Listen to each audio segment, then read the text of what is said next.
ಎಣ್ಣೆ ಇಲ್ಲ, ತುಪ್ಪ ಇಲ್ಲ, ಗ್ಯಾಸ್ ಹಚ್ಚೋದು ಬೇಡ, ಒಲೆ ಅಂತೂ ಬೇಕೇ ಆಗಿಲ್ಲ. ಕೇವಲ 4 ಸಾಮಗ್ರಿ ಇದ್ದರೆ ಸಾಕು. 5 ನಿಮಿಷದಲ್ಲಿ ಎಲ್ರಿಗೂ ಇಷ್ಟ ಆಗುವಂಥ ಒಂದು ಸೂಪರ್ ಸ್ವೀಟನ್ನು ರೆಡಿ ಮಾಡಿ ನೋಡಿ. ಬಾಯಲ್ಲಿಡ್ತಾ ಇದ್ದ ಹಾಗೆ ಕರಗಿಬಿಡುತ್ತೆ. ಇನ್ಮೇಲೆ ನೀವು ಸ್ವೀಟ್ ಅಂಗಡಿಯಿಂದ ಸ್ವೀಟ್ ತರುವಂಥ ಒಂದು ಅವಶ್ಯಕತೆನೇ ಇರಲ್ಲ.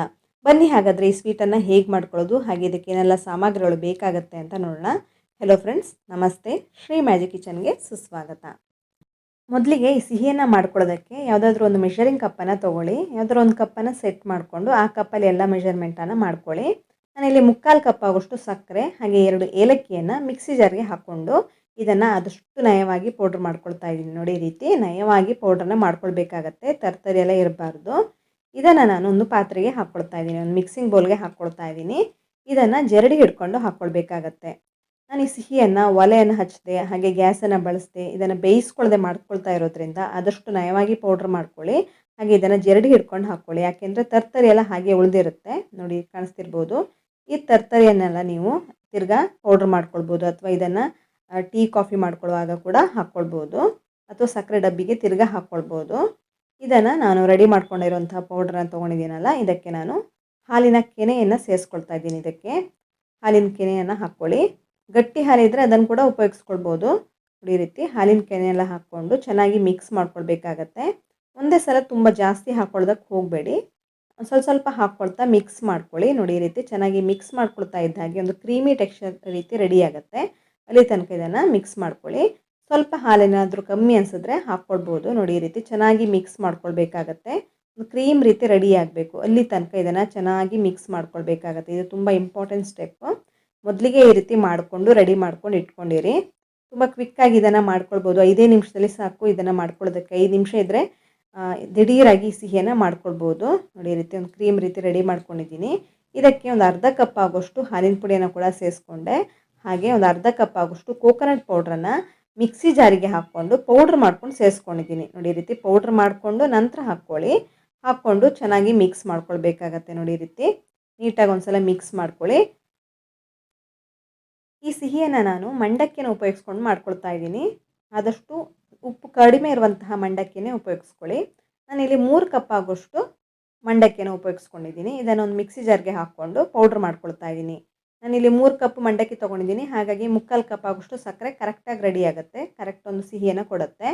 ಈ ರೀತಿ ನಯವಾಗಿ ಪೌಡ್ರ್ ಮಾಡ್ಕೊಂಡಿದ್ದೀನಿ. ಇದು ಕೂಡ ಸ್ವಲ್ಪ ತರ್ತರಿ ಇದ್ದೇ ಇರುತ್ತೆ, ಹಾಗಾಗಿ ಇದನ್ನು ಕೂಡ ಜರಡಿ ಹಿಡ್ಕೊಂಡೇ ಹಾಕ್ಕೊಳ್ಬೇಕಾಗತ್ತೆ. ನೋಡಿ, ಈಗ ಮೊದಲಿಗೆ ರೆಡಿ ಮಾಡ್ಕೊಂಡಿದ್ದೀನಲ್ಲ, ಇದಕ್ಕೆ ನಾನು ತರ್ತರಿ ಇರುವಂತಹ ಈ ಮಂಡಕ್ಕಿನ ಜರಡಿ ಮಾಡ್ಕೊಂಡು ಹಾಕ್ಕೊಳ್ತಾ ಇದ್ದೀನಿ. ತುಂಬ ನಯವಾಗಿದ್ದರೆ ಡೈರೆಕ್ಟಾಗಿಯೇ ಹಾಕ್ಕೊಳ್ಬೋದು, ಈ ರೀತಿ ಜರಡಿ ಹಿಡ್ಕೊಳ್ಬೇಕಂತೇನಿಲ್ಲ. ಈ ರೀತಿ ಎಲ್ಲವನ್ನು ಮಾಡಿ ಅದೇ ಮಿಕ್ಸಿಂಗ್ ಬೌಲ್ಗೆ ಹಾಕ್ಕೊಳ್ತಾ ಇದ್ದೀನಿ. ಕೇವಲ 4 ಸಾಮಗ್ರಿಯಲ್ಲಿ ಸಿಹಿಯನ್ನು ರೆಡಿ ಮಾಡ್ಕೊಳ್ಬೋದು. ತುಂಬಾ ಟೇಸ್ಟಿಯಾಗಿ ಬರುತ್ತೆ. ಎಣ್ಣೆ ತುಪ್ಪ ಏನೋ ಬೇಕಂತೇನಿಲ್ಲ, ಕ್ವಿಕ್ಕಾಗಿ ಇದನ್ನು ಮಾಡ್ಕೊಳ್ಬೋದು. ಸಿಹಿ ತಿನ್ನಬೇಕು ಅಂತ ಅನಿಸಿದ್ರೆ ಅಥವಾ ಮನೆಗೆ ಗೆಸ್ಟ್ ಬಂದಾಗ ಈ ರೀತಿ ಒಂದು ಸಿಹಿಯನ್ನು ಮಾಡಿ ನೋಡಿ, ತುಂಬ ಚೆನ್ನಾಗಿ ಬರುತ್ತೆ. ಫ್ರೆಂಡ್ಸ್, ನಾನು ಹಲವಾರು ರೀತಿಯ ರೆಸಿಪಿಗಳನ್ನು ನನ್ನ ಚಾನಲಲ್ಲಿ ಶೇರ್ ಮಾಡ್ತಾನೆ ಇರ್ತೀನಿ. ನಿಮಗೆ ಇಷ್ಟವಾದಲ್ಲಿ ಈ ರೆಸಿಪಿಗಳನ್ನೆಲ್ಲ ಟ್ರೈ ಮಾಡಿ ನೋಡ್ಬೋದು. ನೀವು ಈ ಚಾನಲ್ಗೆ ಹೊಸಬರಾಗಿದ್ದರೆ ತಪ್ಪದೇ ಸಬ್ಸ್ಕ್ರೈಬ್ ಮಾಡ್ಕೊಳ್ಳಿ. ಹಾಗೆ ಪಕ್ಕದಲ್ಲಿರುವಂಥ ಬೆಲ್ಲೈಕನನ್ನು ಪ್ರೆಸ್ ಮಾಡೋದಕ್ಕಂತೂ ಮರಿಲೇಬೇಡಿ. ಎಲ್ಲವನ್ನು ಹಾಕ್ಕೊಂಡು ಚೆನ್ನಾಗಿ ಮಿಕ್ಸ್ ಮಾಡ್ಕೊಳ್ತಾ ಇದ್ದೀನಿ. ಕೈಯಲ್ಲೇ ಈ ರೀತಿ ಮಿಕ್ಸ್ ಮಾಡ್ಕೊಳ್ಳಿ. ಸ್ವಲ್ಪ ಡ್ರೈ ಅನಿಸಿದ್ರೆ ಸ್ವಲ್ಪ ಹಾಲನ್ನು ಅಥವಾ ಹಾಲಿನ ಕೆನೆಯನ್ನು ಹಾಕ್ಕೊಳ್ಬೋದು. ನಾನಿಲ್ಲಿ ಹಾಲಿನ ಕೆನೆಯನ್ನು ಬಳಸಿರೋದ್ರಿಂದ ಒಂದು 2 ದಿವಸ ಅಥವಾ 3 ದಿವಸ ಇಡ್ಬೋದು ಅಷ್ಟೇ ಫ್ರಿಜ್ಜಲ್ಲಿ. ನೀವು ಜಾಸ್ತಿ ದಿವಸ ಇಡಬೇಕಂತಿದ್ರೆ ಹಾಲಿನ ಕೆನೆ ಬದಲಿಗೆ ನೀವು ತುಪ್ಪವನ್ನು ಬಳಸಿ ಮಾಡ್ಕೊಳ್ಬೋದು, ಅಥವಾ ಸ್ವಲ್ಪ ನೀರನ್ನು ಹಾಕ್ಕೊಂಡು ಕೂಡ ಮಾಡ್ಕೊಳ್ಬೋದು. ತುಪ್ಪ ಹಾಕ್ಕೊಂಡ್ರೆ ಬೆಸ್ಟ್. ನೋಡಿದ್ರಲ್ಲ, ಈ ರೀತಿ ಒಂದು ಉಂಡೆಯನ್ನು ಮಾಡಿಟ್ಕೊಂಡಿದ್ದೀನಿ. ಈಗ ಒಂದು ಪ್ಲಾಸ್ಟಿಕ್ ಡಬ್ಬಿ ತೊಗೊಂಡಿದ್ದೀನಿ. ಇದಕ್ಕೆ ಒಂದು ಬಟರ್ ಶೀಟನ್ನು ಹಾಕ್ಕೊಳ್ತಾ ಇದ್ದೀನಿ. ಪ್ಲಾಸ್ಟಿಕ್ ಡಬ್ಬಿ ಇದ್ದರೆ ಅದನ್ನು ಉಪಯೋಗಿಸ್ಕೊಳ್ಳಿ, ಇಲ್ಲ ಅಂದರೆ ನಾರ್ಮಲ್ ಪ್ಲೇಟ್ ಅಥವಾ ಬಟ್ಲನ್ನು ಉಪಯೋಗಿಸ್ಕೊಂಡು ಕೂಡ ಮಾಡ್ಕೊಳ್ಬೋದು, ಅಥವಾ ಸ್ವೀಟ್ ಟ್ರೇ ಇದ್ದರೆ ಅದನ್ನು ಕೂಡ ಉಪಯೋಗಿಸ್ಕೊಳ್ಬೋದು. ಇದಕ್ಕೆ ಲೈಟಾಗಿ ಸ್ವಲ್ಪ ತುಪ್ಪವನ್ನು ಸವರ್ಕೊಳ್ಳಿ, ಯಾಕೆಂದರೆ ತುಂಬ ಈಸಿಲಿ ತೆಕ್ಕೊಳ್ಬೋದು, ಇಲ್ಲಾಂದರೆ ಅಂಟ್ಕೊಂಡು ಬಿಡುತ್ತೆ. ಹಾಗಾಗಿ ನಾನು ಸ್ವಲ್ಪ ತುಪ್ಪ ಬಳಸಿರೋದಷ್ಟೇ, ಇಲ್ಲಾಂದರೆ ತುಪ್ಪ ಬೇಕಂತೇನಿಲ್ಲ. ಇದನ್ನೀಗ ಹಾಕಿಬಿಟ್ಟು ನೀಟಾಗಿ ಲೆವೆಲ್ ಮಾಡ್ಕೊಳ್ಬೇಕಾಗತ್ತೆ. ಸ್ಪೂನಿನ ಸಹಾಯದಿಂದ ಅಥವಾ ಈ ರೀತಿ ಒಂದು ಸ್ಪ್ಯಾಚುಲಾದಿಂದ ನೀಟಾಗಿ ಲೆವೆಲ್ ಮಾಡ್ಕೊಳ್ಳಿ.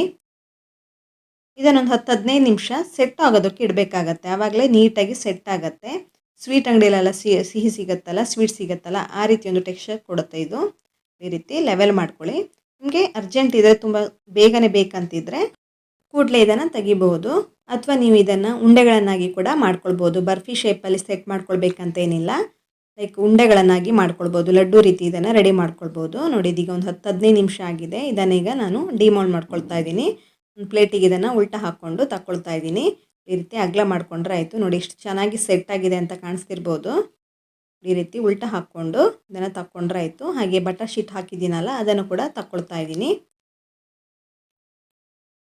ನೋಡಿ ಈ ರೀತಿ ಎಲ್ಲವನ್ನು ತೆಗೆದು ಇದನ್ನು ಯಾವ ಶೇಪಲ್ಲಿ ಬೇಕಾದರೂ ಕಟ್ ಮಾಡ್ಕೊಳ್ಬೋದು. ನಾನು ಇದನ್ನು ಸ್ಕ್ವೇರ್ ಶೇಪಲ್ಲಿ ಕಟ್ ಮಾಡ್ಕೊಳ್ತಾ ಇದ್ದೀನಿ. ನೀವು ಬೇಕಾದರೆ ಟ್ರಯಾಂಗಲ್ ಶೇಪಲ್ಲಿ ಕೂಡ ಇದನ್ನು ಕಟ್ ಮಾಡಿಕೊಂಡು ಸರ್ವ್ ಮಾಡ್ಬೋದು, ಅಥವಾ ಡೈಮಂಡ್ ಶೇಪಲ್ಲಿ ಕೂಡ ಕಟ್ ಮಾಡ್ಕೊಳ್ಬೋದು. ಯಾವುದು ಈಸಿ ಅನಿಸುತ್ತೋ ಆ ರೀತಿ ಕಟ್ ಮಾಡಿಕೊಂಡು ಸರ್ವ್ ಮಾಡಿ. ಇದ್ರ ಮೇಲ್ಗಡೆ ನೀವು ಬೇಕಾದರೆ ಡ್ರೈ ಫ್ರೂಟ್ಸನ್ನು ಇಟ್ಕೊಂಡು ಕೂಡ ಇದನ್ನು ಸರ್ವ್ ಮಾಡ್ಬೋದು. ತುಂಬ ಚೆನ್ನಾಗಿ ಕಾಣಿಸುತ್ತೆ. ಅಥವಾ ಸಿಲ್ವರ್ ಪೇಪರ್ ಇದ್ದರೆ ಅದನ್ನು ಕೂಡ ಹಾಕ್ಬೋದು. ಇದ್ರ ಮೇಲ್ಗಡೆ ನಾನು ಡ್ರೈ ಫ್ರೂಟ್ಸನ್ನು ಇಟ್ಬಿಟ್ಟು ಗಾರ್ನಿಷ್ ಮಾಡ್ತಾ ಇದ್ದೀನಿ. ತುಂಬ ಚೆನ್ನಾಗಿ ಕಾಣಿಸುತ್ತೆ. ಹಾಗೆಯೇ ಇದನ್ನು ಸರ್ವ್ ಮಾಡ್ಬೋದು, ಅದು ಕೂಡ ತುಂಬ ಚೆನ್ನಾಗಿರುತ್ತೆ.